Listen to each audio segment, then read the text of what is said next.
अस्सलाम वालेकुम स्टूडेंट्स, मैं हूँ एहसान और आप लोग देख रहे हैं बायोलॉजी विद एहसान। और आज हमारा जो टॉपिक है वो काफ़ी बेसिक सा टॉपिक है, लेकिन बच्चों को मतलब चाहे जितना भी पढ़ ले लेकिन उस चीज़ में हमेशा कन्फ्यूज़न रहती है।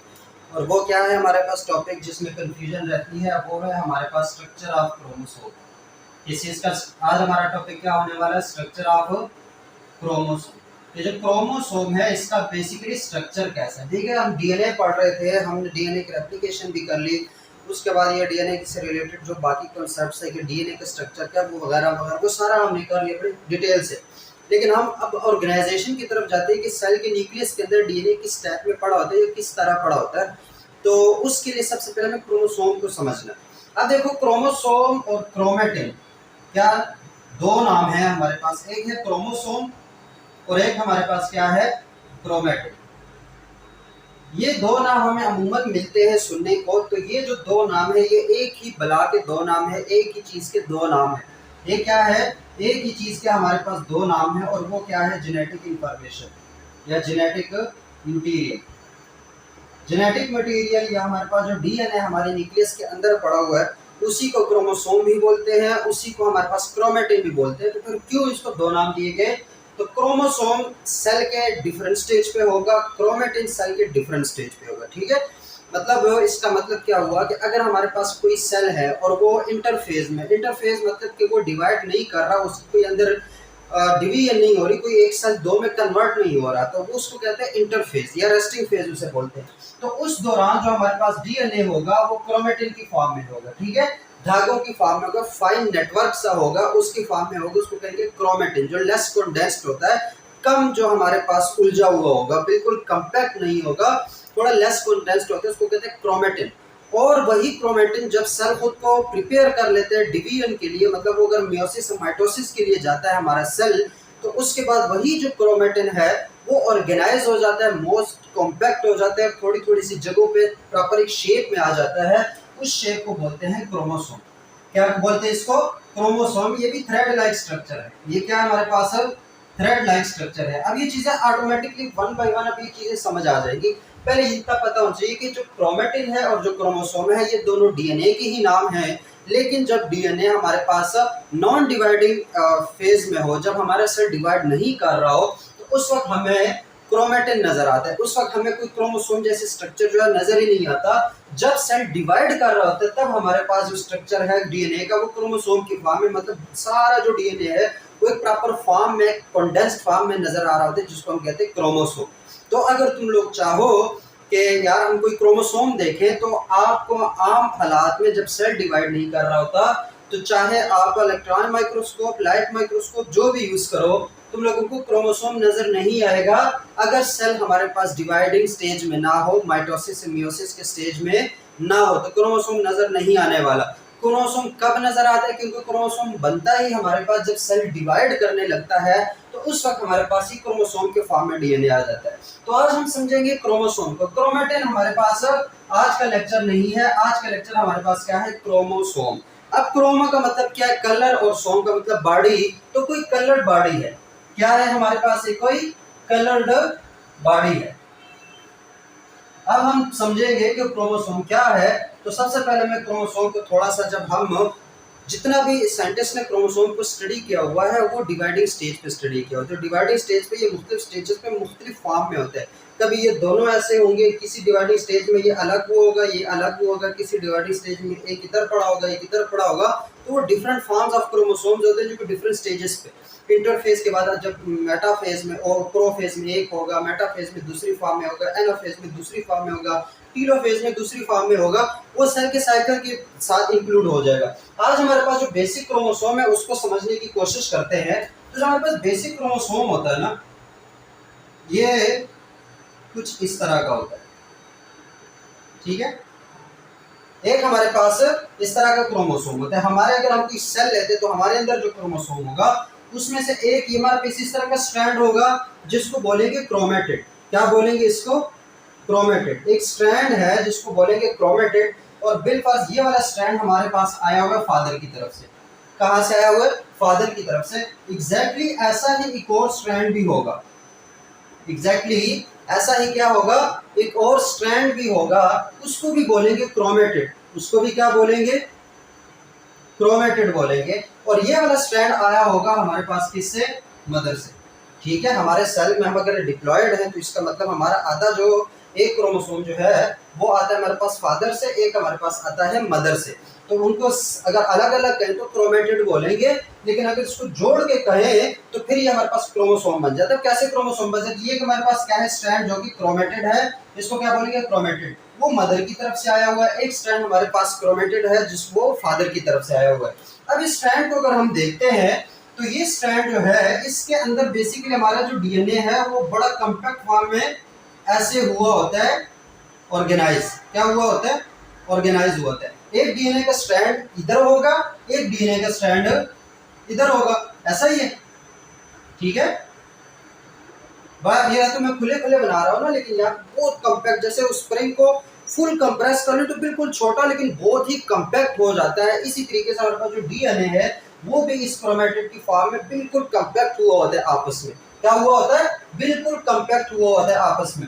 अब इन दोनों को आपस में एक दूसरे का सिस्टर क्रोमेटिड बोलते हैं। इसको क्या बोलते हैं, इन दोनों को, मतलब ये इसकी सिस्टर है और ये वाली इसकी सिस्टर है, ये सिस्टर क्रोमेटिड है। और इसको होमोलोगस पेयर ऑफ क्रोमोसोम बोलते हैं। इसको क्या बोलते हैं, जब एक फादर से है और एक मदर से है, सेम क्रोमोसोम, मतलब ये भी हमारा बिलफर्ज, ये भी 15 क्रोमोसोम है, ये भी 15 क्रोमोसोम है। ये दोनों जब आपस में जुड़ते हैं तो उसको बोलते हैं होमोलोगस पेयर ऑफ क्रोमोसोम्स। उसको क्या बोलते हैं, होमोलोगस पेयर ऑफ क्रोमोसोम्स। तो हमारे अंदर जब कोई भी हमारा जो सेल है, एक डिप्लॉयड सेल है, कोई भी हमारा सेल उठा लो, उसके न्यूक्लियस के अंदर बेसिकली हमारे पास होंगे 23 pairs of chromosomes. 23 pairs of कौन से वाले क्रोमोसोम्स, होमोलोगस क्रोमोसोम्स। होमोलोगस का मतलब एक जैसे क्रोमोसोम जिसमें एक फादर की तरफ से आया हो, एक मदर की तरफ से आया हो, तो वो हमारे पास टोटल कितने हैं, 23 पेयर्स ऑफ क्रोमोसोम्स। ऐसा ही है, ये बात समझ आई, हमारे अंदर कितने डिप्लॉयड पेयर्स हैं, 23। और अगर क्रोमेटिड्स की बात करें तो अलग अलग अगर हम क्रोमोसोम्स की बात करें तो फिर हमारे पास 46 क्रोमोसोम्स है बेसिकली।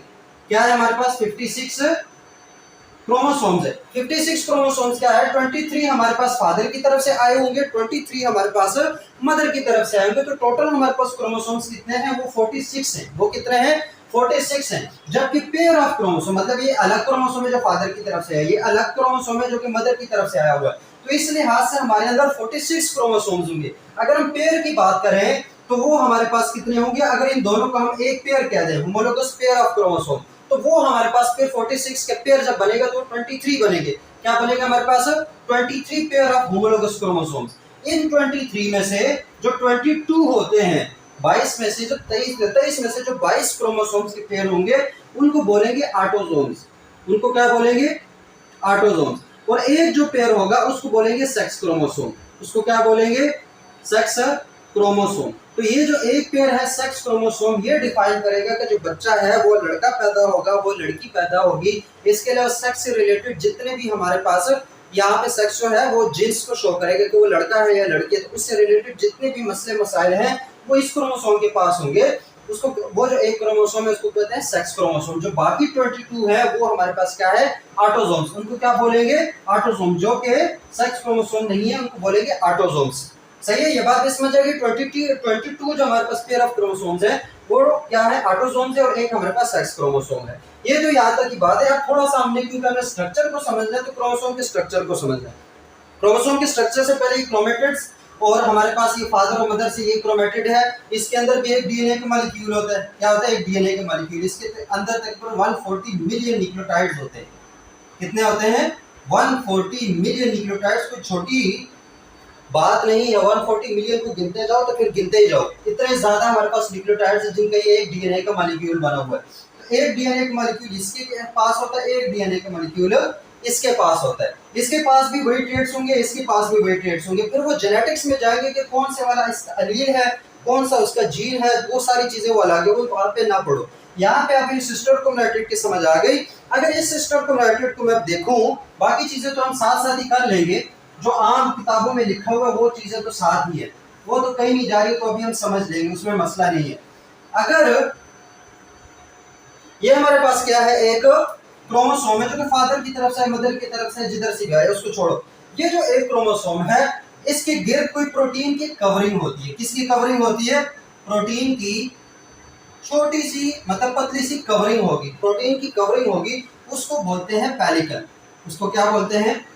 पेलिकल। और क्योंकि क्रोमोसोम देखो हमने माइक्रोस्कोप में अगर देख रहे हैं, डिवाइडिंग स्टेज में देख रहे हो, तो वैसे तो हमें क्रोमोसोम नजर नहीं आएंगे। हमने बायोलॉजी के स्टार्ट में एक टेक्निक पढ़ी थी, स्टेनिंग टेक्निक। हम किसी चीज को अगर विजिबल करना चाहते हैं तो उस पर हमने कुछ स्टेन करना होगा, कोई रंग फेंकना होगा। तो ये क्योंकि हमारे पास ये डीएनए है, तो इस डीएनए को हम स्टेन करते हैं। क्रोमोसोम देखने के लिए क्या हम डीएनए को स्टेन कर देते हैं। तो जब वो स्टेन होगा मतलब उस पर कोई रंग आएगा, तो उसकी वजह से वो क्या हो जाएगा, हमारे पास कलरफुल हो जाएगा। क्या हो जाएगा? कलरफुल। तो ये जो स्ट्रैंड है, ये जो हमारे पास इस तरह का स्ट्रैंड है, ये हमें कलरफुल नजर आ रहा होगा माइक्रोस्कोप में। कैसे नजर आ रहा होगा? कलरफुल। तो इस कलरफुल होने की वजह से ये जो स्ट्रैंड है, इसको बोलेंगे क्रोमोनिमा। इसको क्या बोलेंगे? क्रोमोनिमा।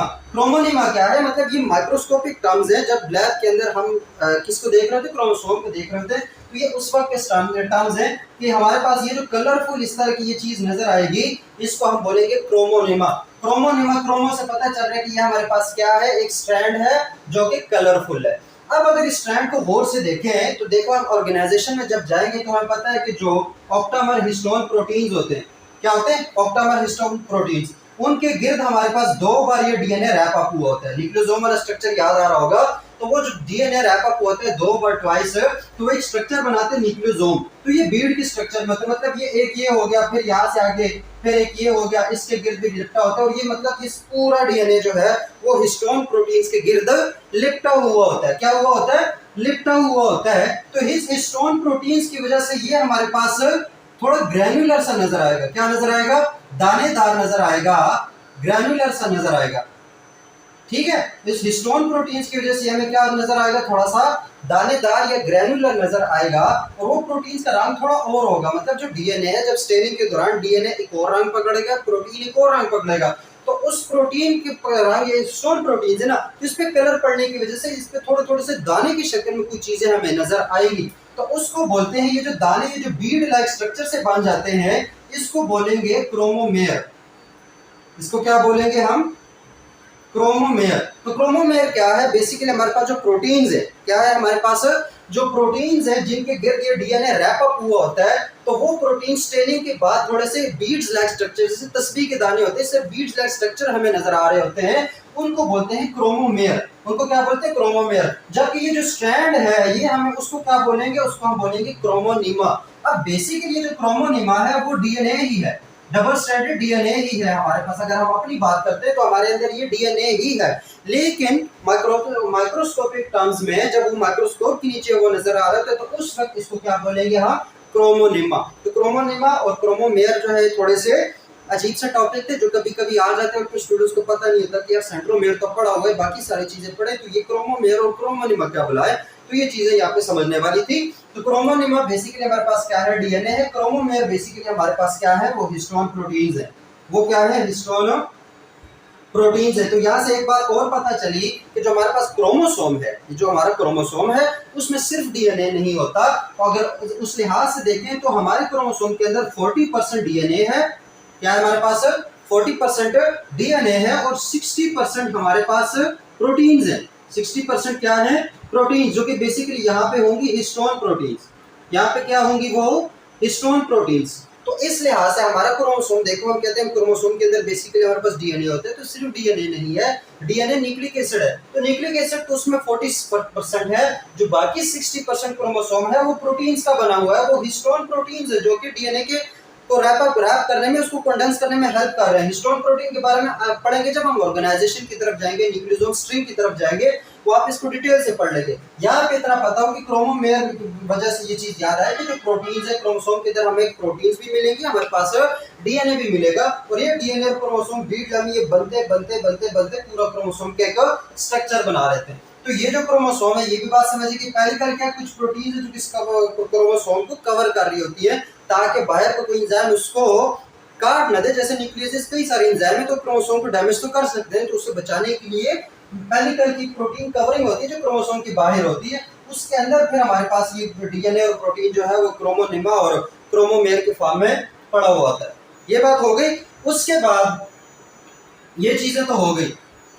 उसके बाद क्या है, एक और जो हमारे पास इसका कॉन्सेप्ट है उसको समझो कि ये जो कोनों पे यहाँ पे, ठीक है, मतलब ये डीएनए के स्ट्रैंड्स है ना, डीएनए क्या होता है, डबल स्ट्रैंडेड होता है, डीएनए क्या होता है, डबल स्ट्रैंडेड होता है। तो एक स्ट्रैंड ये है, एक स्ट्रैंड ये है। इन कोनों के ये स्ट्रैंड जो है ये आपस में कहीं एक दूसरे के साथ जुड़ ना जाए, एक दूसरे के साथ क्या होना हो जाए, जुड़ ना जाए। इसी तरीके ये स्ट्रैंड और ये स्ट्रैंड आपस में जुड़ ना जाए। तो इस जुड़ने से बचने के लिए क्या करते हैं, यहाँ पे एक रीजन होता है, एक जगह होती है, कुछ सीक्वेंसेस होती हैं जो उसको जोड़ने से रोकती हैं, प्रिवेंट करती है उनको बाइंडिंग टू ईच अदर या binding to other sister chromatids. इस डीएनए को आपस में जुड़ने से प्रिवेंट करती है। ये दोनों सिरों पे होंगी, इस एंड पे भी होंगी, इस एंड पे भी होंगी, यहाँ भी होंगी और यहाँ भी होंगी।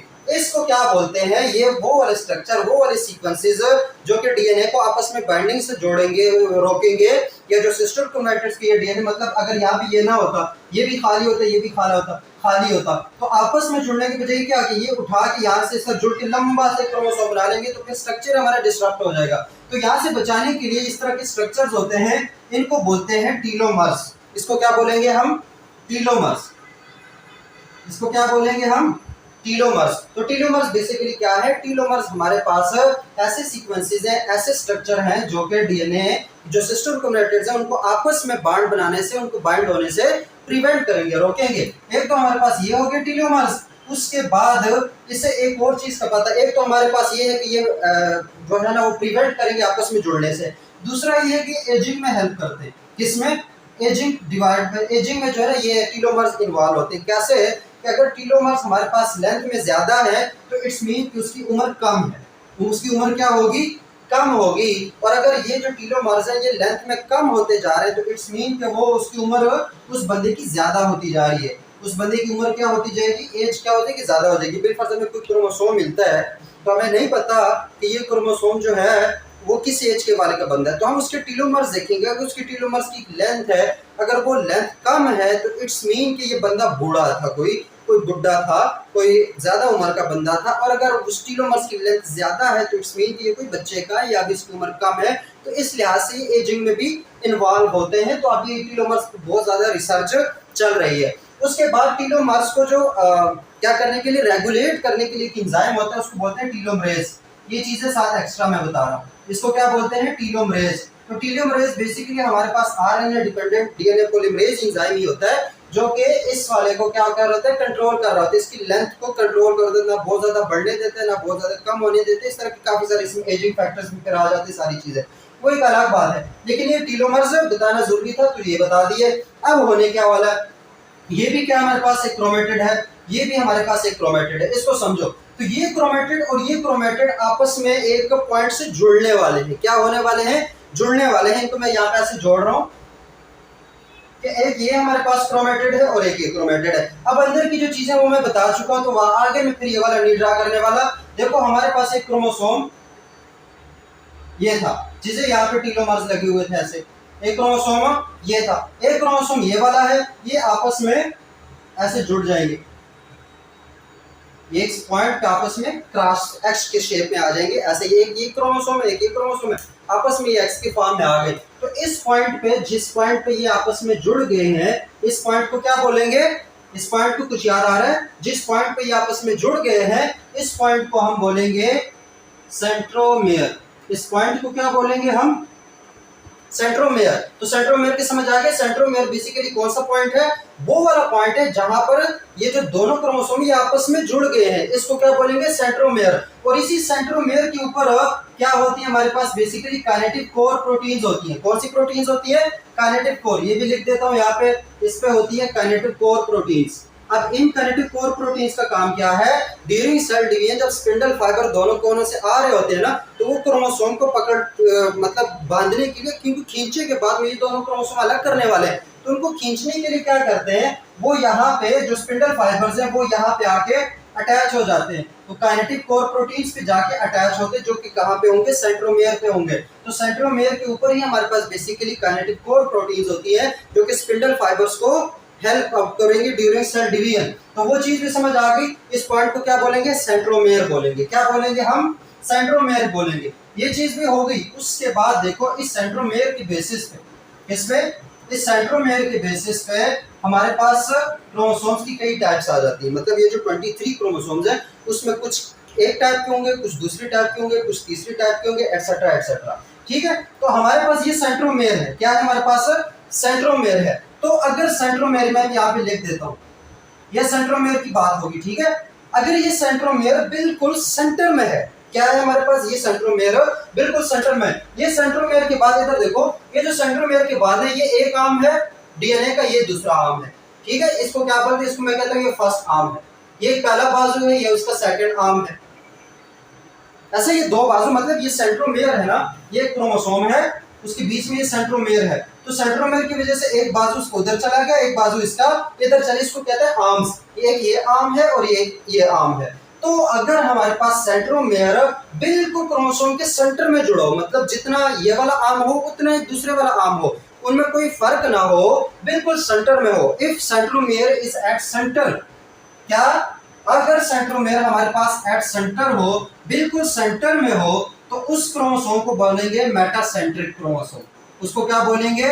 Metacentric chromosome. यहां से चीज पता चल गई, अगर सेंट्रोमेयर क्रोमोसोम्स के बिल्कुल सेंटर में हो तो उस क्रोमोसोम को क्या बोलेंगे? उस क्रोमोसोम को बोलेंगे हम मेटासेंट्रिक क्रोमोसोम। ये बात समझ आ गई? अगर हमारे पास ये जो सेंट्रोमेयर है ये कुछ ऐसे हो, ये हमारे पास एक क्रोमोसोम है, इतने बड़े बड़े क्यों बना रहा हूं? एक हमारे पास ये क्रोमोसोम है और एक हमारे पास ये क्रोमोसोम है। तो अगर इस क्रोमोसोम को और से देखें तो यहाँ पे ये जो एक आर्म है वो थोड़ा सा लंबा है, ठीक है, और एक आर्म जो है वो शॉर्ट है। एक लॉन्ग आर्म बन गया, एक शॉर्ट आर्म बन गया। इस चीज की समझ आ गई? एक क्या बन गया?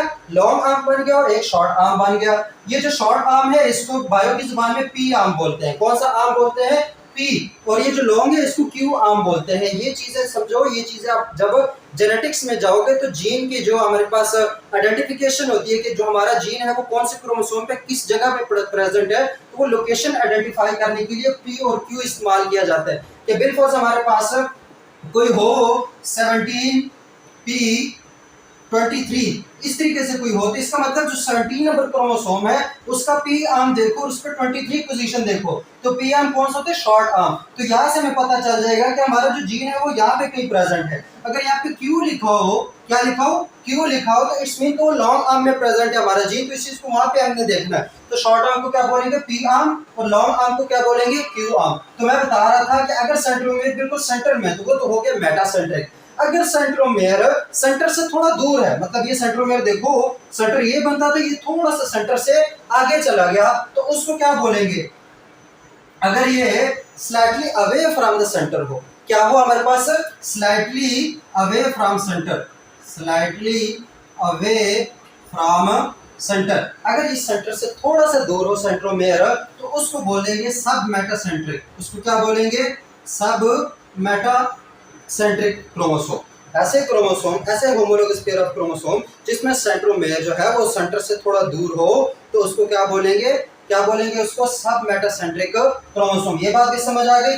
अगर हमारे पास ये जो क्रोमोसोम है उसमें जो सेंट्रोमेयर है वो एंड के करीब बना हो, मतलब एक जो शॉर्ट आर्म है वो बहुत ही छोटा रह गया हो और जो लॉन्ग आर्म है वो बहुत ही लंबा रह गया हो, मतलब जो सेंट्रोमेयर है वो नियर द एंड हो, मतलब बिल्कुल एंड पे ना हो। जैसे हमारे पास ये क्रोमोसोम है और ये क्रोमोसोम है, तो जो सेंट्रोमेयर वो यहाँ पे कहीं आ गया, ये एक आर्म जो है थोड़ा छोटा, बहुत छोटा रह गया हो, एक आर्म बहुत लंबा हो जाए, तो ये नियर द एंड हो जाता है। तो अगर सेंट्रोमेयर नियर द एंड हो, कहाँ पे हो? नियर द एंड हो, तो उसको हम बोलेंगे एक्रोसेंट्रिक।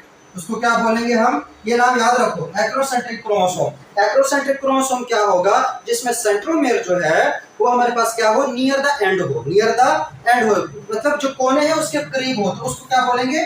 क्या बोलेंगे? एक्रोसेंट्रिक। अब ये चार टाइप्स है ना, पहला मेटासेंट्रिक हो गया, दूसरा क्या हो गया? सब मेटासेंट्रिक, तीसरा हो गया एक्रोसेंट्रिक, चौथी का क्या होगी? अगर चौथा हमारे पास एक क्रोमोसोम इस टाइप का भी होगा कि ये सेंट्रोमेयर है, क्या हमारे पास? सेंट्रोमेयर है, वो बिल्कुल एंड पे हमारे पास क्या हो? आपस में जुड़ गए, मतलब ये एक क्रोमोसोम थे, ये दूसरा क्रोमोसोम थे, इसको क्रोमेटिड जिसको बोलेंगे। अगर इसको फादर और मदर नहीं बोलना तो फिर ये क्रोमेटिड और ये क्रोमेटिड, बस इतना पता होना कि इसमें एक फादर का और दूसरा मदर का। तो अगर वो टीलोमर्स वाली जगह पे आपस में जुड़ गए हो, मतलब ये क्रोमोसोम थे, ये क्रोमोसोम था, कहाँ गिर गया? अब ये दोनों आपस में इस कोनों में आपस में ऐसे जुड़ गए हो, तो वो क्रोमोसोम मतलब उसके एक ही आर्म हमें नजर आ रहा होगा, दूसरा शॉर्ट आर्म उसका नजर ही नहीं आ रहा होता, उस तरह के जिसमें एट द एंड हो हमारे पास सेंट्रोमियर, क्या हो, सेंट्रोमियर बिल्कुल एंड पे हो, उसको बोलेंगे टीलोसेंट्रिक। उसको क्या बोलेंगे हम, टीलोसेंट्रिक क्रोमोसोम। तो यहाँ से क्रोमोसोम मेटासेंट्रिक, सब मेटासेंट्रिक, एक्रोसेंट्रिक, टीलोसेंट्रिक की समझ आ गई है कि उसमें वो on the basis of position of क्या है, सेंट्रोमियर की, सेंट्रोमियर की पोजीशन क्या है, अगर वो सेंटर पे है तो मेटासेंट्रिक, सेंटर से थोड़ा दूर है, अवे है, तो वो सब मेटासेंट्रिक, अगर वो नियर द एंड है तो वो हमारे पास क्या है, एक्रोसेंट्रिक, और अगर वो बिल्कुल ही एंड पे है जहाँ पे टीलोमर्स होते हैं वहीं पे हमारे पास सेंट्रोमियर भी है, तो उसको क्या बोलेंगे, उसको बोलेंगे टीलोसेंट्रिक। उसको क्या बोलेंगे, टीलोसेंट्रिक। तो ये जो हमारे पास सेंट्रोमेयर होता है, ये चीजें तो समझ आ गई। इस सेंट्रोमेयर जहाँ पे मतलब सबसे पहले हमारे पास कंस्ट्रिक्शन होती है, दो हमारे पास जो क्रोमोसोम है वो आपस में कंस्ट्रिक्ट करते हैं, जुड़ते हैं, उस जगह को बोलते हैं प्राइमरी कंस्ट्रिक्शन। उसको क्या बोलेंगे हम, प्राइमरी कंस्ट्रिक्शन। तो प्राइमरी कंस्ट्रिक्शन या सेंट्रोमेयर दोनों एक ही बात है, वो जगह जहां पे क्रोमोसोम आपस में जुड़े होंगे तो उसको बोलेंगे प्राइमरी कंस्ट्रिक्शन या फिर कौन सा, सेंट्रोमेयर। तो यहाँ पे दोनों नाम यूज करते हैं, on the basis of primary constriction and on the basis of centromere, इसकी ये चार फॉर्म्स आ सकती हैं। ये बात भी होगी, उसके बाद अब आगे चलते हैं। इन सब को मैं मिटा देता हूँ क्योंकि काफी सारी चीजें हमने यहाँ पे डिस्कस कर ली है, और अब कुछ पॉइंट्स है जो कि और मजीद डिस्कस करने बाकी हैं, तो वो भी बता दूं। और वो कौन से पॉइंट्स हैं, इधर देखो जरा, इधर देखो, ये हमारे पास एक क्रोमोसोम था, ठीक है, ये दूसरा क्रोमोसोम है, ये पूरा एक क्रोमोसोम है, मतलब इसमें एक क्रोमेटिड ये है, एक क्रोमेटिड ये है हमारे अंदर। अगर उस लिहाज से बात करें तो एक मदर का एक फादर का, वो अलग सी चीज है, ये एक सेंट्रोमेयर है। अब ये जो 23 क्रोमोसोम्स हैं, क्या है हमारे पास अंदर, हमारे पास कितने पेयर ऑफ क्रोमोसोम्स है, 23 क्रोमोसोम्स हैं। इन 23 क्रोमोसोम में इस प्राइमरी कंस्ट्रक्शन के अलावा कम से कम एक तो ऐसा पेयर ऑफ क्रोमोसोम होगा जिस पे यहाँ पे भी जुड़े होंगे और थोड़ा सा हमारे पास ये कोनों पे भी जुड़े होंगे, मतलब ये एक आ गया, ये दूसरा आ गया, और ये आपस में यहाँ पे जुड़े होंगे, ठीक है। एक कंस्ट्रक्शन ये है, एक हमारे पास है एंड पे एक और सब कंस्ट्रक्शन है बन जाता है जिसको बोलते हैं सेकेंडरी कंस्ट्रक्शन।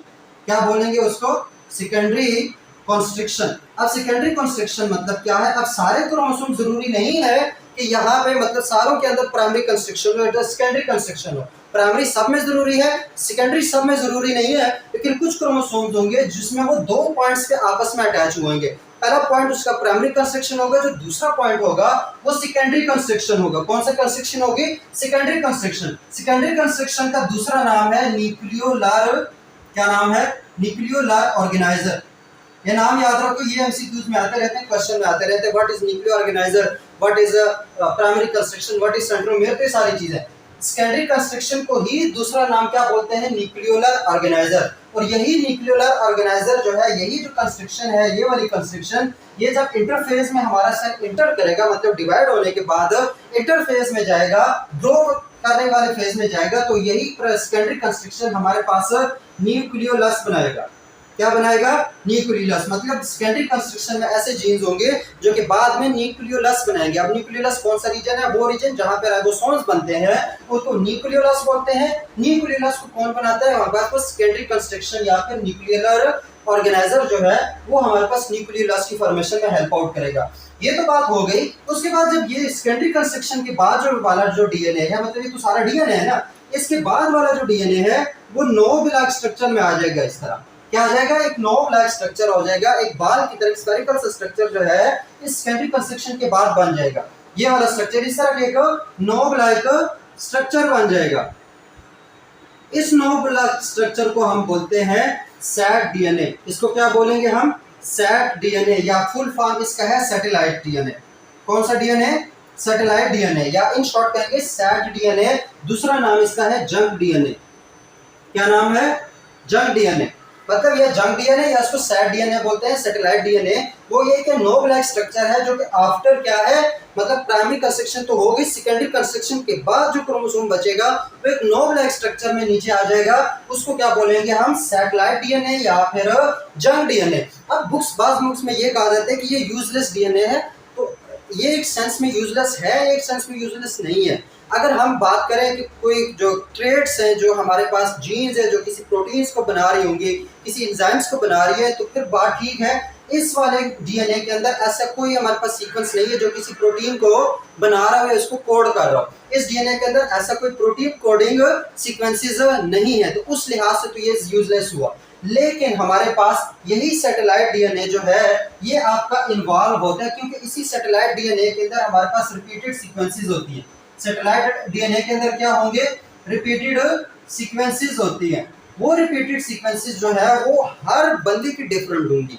ये जो रिपीटेड सीक्वेंसेस है ये क्या है, हमारे पास हर बंदे की क्या है, डिफरेंट है। ये हम जाएंगे जब डीएनए फिंगरप्रिंटिंग करेंगे उस वक्त हमें ये समझ आएगी कि अच्छा ये जंक डीएनए तो जंक नहीं था, ये तो यूजलेस है ही नहीं, क्योंकि इसके अंदर कुछ रिपीटेड सीक्वेंसेस है जो कि 80 रिच होंगी। क्या होंगी, 80 रिच, मतलब उसमें एडेनिन थाइमिन वाले जो हमारे पास बेस पेयर्स हैं वो बहुत ज्यादा होंगी। तो 80 रिच रिपीटेड सीक्वेंसेस हैं जो कि आप हेल्प आउट करेंगे किस चीज में, डीएनए फिंगरप्रिंटिंग में। इसमें ये जो आपका फिंगरप्रिंट है उसमें देखो हर बंदे का फिंगरप्रिंट क्या है, डिफरेंट है। हर बंदे का फिंगरप्रिंट डिफरेंट है। तो हर बंदे का फिंगरप्रिंट क्यों डिफरेंट है, क्योंकि हर बंदे के अंदर ये जो जंक डीएनए है, ये हमारे पास जो सैटेलाइट डीएनए है, इस सैटेलाइट डीएनए के अंदर वो सीक्वेंसेस जो है वो डिफरेंट ऑर्गेनाइजेशन में रिपीट हो रही है। मतलब अगर किसी एक इंसान में क्या है, किसी एक इंसान में ये 80 उसके बाद जी आया हुआ, ठीक है, मतलब 3 बार 80 उसके बाद जी आया, फिर 80 फिर 80 फिर 80 फिर जी आया, मतलब क्या है, हर 3 80 के बाद जी आ रहा है। अब ये किसी एक इंसान के, किसी दूसरे इंसान में देखेंगे तो हो सकता है ये 80 फिर जी आया हो, फिर 80 फिर जी आया हो। तो अब देखो इसमें सीक्वेंसेस फिर क्या है, उसकी जो रिपीटिशन है वो डिफरेंट है, दो रिपीटेड सीक्वेंसेस जो है वो डिफरेंट है। हो सकता है किसी और में हमारे पास ये 80 5 बार रिपीट हो, क्या हो, 5 बार रिपीट हो। तो इस तरीके से हर जो इंसान है, जो हर इंसान का जो डीएनए जो फिंगरप्रिंट है उसके अंदर जो डीएनए होता है वो डिफरेंट होता है। तो वो जो फिंगरप्रिंटिंग में डीएनए बेसिकली यूज होता है वो हमारे पास सैटेलाइट डीएनए है। वो कौन सा डीएनए है, सैटेलाइट डीएनए, जिसके अंदर रिपीटेड सीक्वेंसेस होती है जो कि हर और जो बंदा है, इंसान है, उसकी डिफरेंट होंगी। तो ये चीज जो सैटेलाइट डीएनए है यहाँ पे काम आता है। इसी सैटेलाइट डीएनए से ही तो हमारे पास 2 टाइप्स ऑफ डीएनए बनता है। ये सैट डीएनए है ना, क्या हमारे पास सैट डीएनए, ये चीजें कहीं ना कहीं काम आ जाएंगी, फिर वहां पे समझ लेना इसको। सैट डीएनए की 2 ही हमारे पास टाइप्स हो सकती है। एक को हम बोलते हैं मिनी सैटेलाइट डीएनए, इसको क्या बोलते हैं, मिनी सैटेलाइट डीएनए, और एक हमारे पास क्या है, माइक्रो सैटेलाइट डीएनए। तो इसको फिर हम वहां पे जाके समझेंगे कि मिनी और माइक्रो में क्या फर्क है। लेकिन ये दोनों मिनी सैटेलाइट हो या माइक्रो सैटेलाइट हो, डीएनए फिंगरप्रिंटिंग में यूज होती है। जैसे क्राइम की आइडेंटिफिकेशन होती है, मैटरनल फ्रेटरनल आइडेंटिफिकेशन होती है, वो सारी फिंगरप्रिंटिंग का जो काम है डीएनए का वो बेसिकली सैट डीएनए इसको कंट्रोल करता है। हम सैट डीएनए के अंदर जो रिपीटेड सीक्वेंसेस है उनको देख रहे होते हैं, उसी में मिनी सैटेलाइट भी है, उसी में माइक्रो सैटेलाइट्स भी है। तो फिर ज्यादा हम मजीद अंदर नहीं जा रहे हैं, लेकिन क्रोमोसोम का ये वाला पार्ट जिसको सैट डीएनए बोलते हैं ये उस लिहाज से भी यूजलेस नहीं है। हाँ, अगर किसी एंजाइम की कोडिंग हो, कोई मतलब मेटाबॉलिज्म हो रही है, उसके लिए कोई एंजाइम, जैसे कि हमारे पास पॉलीमरेज एंजाइम बिलफर्ज, हमें चाहिए पॉलीमरेज एंजाइम डीएनए को रेप्लिकेट करना है, तो वो रेप्लिकेशन वाला एंजाइम जो है उसका सीक्वेंस, उसका कोड हमारे पास सैटेलाइट डीएनए में नहीं होगा, बाकी किसी जगह होगा लेकिन सैटेलाइट डीएनए में नहीं होगा। तो उस लिहाज से फिर सैटेलाइट डीएनए हमारा जंक डीएनए है, हमारा यूजलेस डीएनए है। लेकिन अगर हम फिंगरप्रिंटिंग की तरफ आए, उन रिपीटेड सीक्वेंसेस की तरफ आए, तो फिर ये वाला डीएनए जंक डीएनए नहीं रहता, ये यूजलेस नहीं रहता, इसका काम फिर आ जाता है डीएनए फिंगरप्रिंटिंग में। ये चीज भी समझ आ गई। एक चीज अभी और मैं बता देता हूँ, यहाँ पे क्रोमोसोम का स्ट्रक्चर है, तकरीबन लोगों को इंशाल्लाह समझ आ गया होगा कि क्रोमोसोम बेसिकली क्या भला थी। तो वो क्रोमोसोम है एक छोटी सी चीज, मैं सोच रहा था सेल डिवीजन में कवर करूं, लेकिन यहाँ पे बता दूं, पता नहीं तुम लोगों ने सेल डिवीजन देखना भी है कि नहीं देखना। तो ये मैं बता दूं कि अगर हमारे पास जब सेल डिवीजन हो रही होती है तो एस फेज में हम क्या कहते हैं कि हमारा जो डीएनए है वो रेप्लिकेट करता है। हम यही कहते हैं कि जो एस फेज में जाता है सेल है तो वो डीएनए जो है वो रेप्लिकेट करता है। तो इट्स मीन कि अगर हमारे अंदर वैसे 46 क्रोमोसोम्स है, वैसे कितने क्रोमोसोम्स है, 46 क्रोमोसोम्स है, या मैं कहता हूं कि 23 क्रोमोसोम्स है कि पेयर्स है, 23 क्रोमोसोम्स की क्या है, पेयर्स है। तो आफ्टर रेप्लिकेशन कितनी होंगी, अभी एक सेल है, नॉर्मल एक सेल है, उसके अंदर 46 क्रोमेटिड्स हैं। क्या है मेरे पास, 40, ये क्रोमेटिड है, एक ये क्रोमेटिड है, इस तरह का। ये पूरा है तो पेयर है, तो उसके लिहाज से तो 23 है, एक एक गुना तो 46 हमारे पास क्या है, क्रोमोसोम है। तो ये भी काफी होगा, ये वाला भी काफी होगा, ऐसा है कि नहीं है, मतलब इसकी भी रेप्लिकेशन होगी, उसकी भी रेप्लिकेशन होगी। तो जब इसकी रेप्लिकेशन होगी तो इसके साथ भी एक क्रोमेटिड बन जाएगा, इसकी रेप्लिकेशन होगी तो इसके साथ भी क्या बन जाएगा, क्रोमेटिड बन जाएगा। तो अब पहले क्या थे, हमारे पास 2 क्रोमेटिड्स है, अभी कितने क्रोमेटिड्स हो गए, 4 क्रोमेटिड्स हो गए। तो इस वजह से जो 46 क्रोमोसोम्स है वो आफ्टर रेप्लिकेशन बन जाएंगे 92 क्रोमेटिड्स। कितने हो जाएंगे, 92 क्रोमेटिड्स। और उस लिहाज से देखें तो 46 पेयर ऑफ होमोलोगस क्रोमोसोम्स हो जाएंगे। कितने हो जाएंगे, 46 पेयर। तो जब सेल रेप्लिकेट कर जाए, जो एस फेज से निकल जाए, उस वक्त हमारे अंदर क्रोमोसोम्स कितने हैं, 92 क्रोमेटिड्स या फिर 46 पेयर ऑफ क्रोमोसोम्स। फिर जब उनकी डिवीजन हो जाती है, 2 सेल अलग हो जाते हैं माइटोसिस में, उस वक्त हमारे पास फिर क्या है हमारे पास 46 अलग, इनमें से जो है 46 एक सेल में चले जाएंगे और 46 दूसरे सेल में चले जाएंगे। तो 92 का 46 आधा हुआ बिल्कुल, तो बिल्कुल एग्जैक्ट हमारे पास 46 एक सेल में, 46 दूसरे सेल में आ जाएंगे। तो हमारा जो क्रोमोसोम का जो रेशो है वो चेंज नहीं होती इस लिहाज से। तो यहाँ पे क्या है, 92 क्रोमोसोम्स है, तो माइटोसिस में 46 जाएंगे।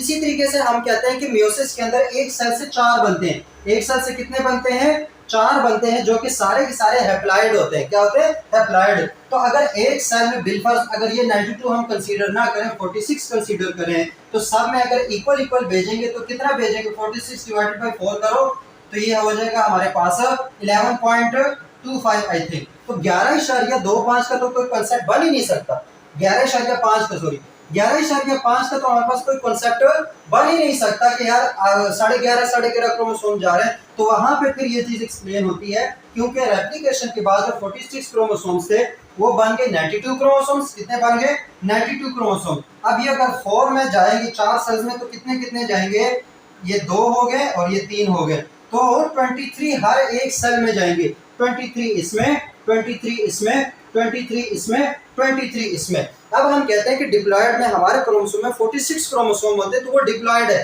हैप्लॉयड क्रोम क्या होगा कि उसमें 23 क्रोमोसोम हो, तो वो हैप्लॉयड है। तो ये हैप्लॉयड ये बिल्कुल स्पर्म बन गया। क्या बन गया, स्पर्म बन गया। इसी तरह एग था, उसमें भी 23, वो भी मेयोसिस के जरिए बनता है, तो उसमें भी 23 मदर की तरफ से क्रोमोसोम आए। फिर ये एग और ये स्पर्म आपस में मिले तो 23 प्लस 23 कितने हुए, 46 क्रोमोसोम। तो इस लिहाज से जो क्रोमोसोम की रेशो है वो थ्रू आउट द जनरेशन हमारे इंसानों के अंदर सेम रह रही है। यही सीन हमारे पास बाकी स्पीशीज में भी होता है कि वो अपना जो क्रोमोसोम की जो रेशो है कि अगर वैसे हमारे पास 46 है तो उन्होंने 46 को मेंटेन करना है किसी न किसी तरीके से।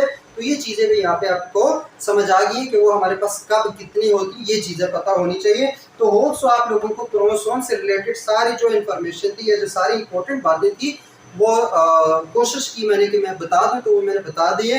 तो आप लोगों को मैं उम्मीद करता हूँ कि समझ भी आ गई होंगी। अगर समझ आ गई है तो यार चैनल सब्सक्राइब करो। तो तुम लोगों की सब्सक्रिप्शन जो है वो यही बताती है कि तुम लोग इंटरेस्टेड हो इस तरह के लेक्चर्स में, तो फिर मुझे मोटिवेशन मिलती है कि मैं मजीद इस तरह के सारे जहाँ से कोई इन्फॉर्मेशन जो इंटरकनेक्टेड है उनको आपस में जोड़ के तुम लोगों को बता दूँ और बहुत सारे जो कॉन्सेप्ट है उनको ईजी कराने की कोशिश करूँ। तो अपना बहुत सारा ख्याल रखना और मुझे दुआओं में याद रखना। अल्लाह हाफ़िज़।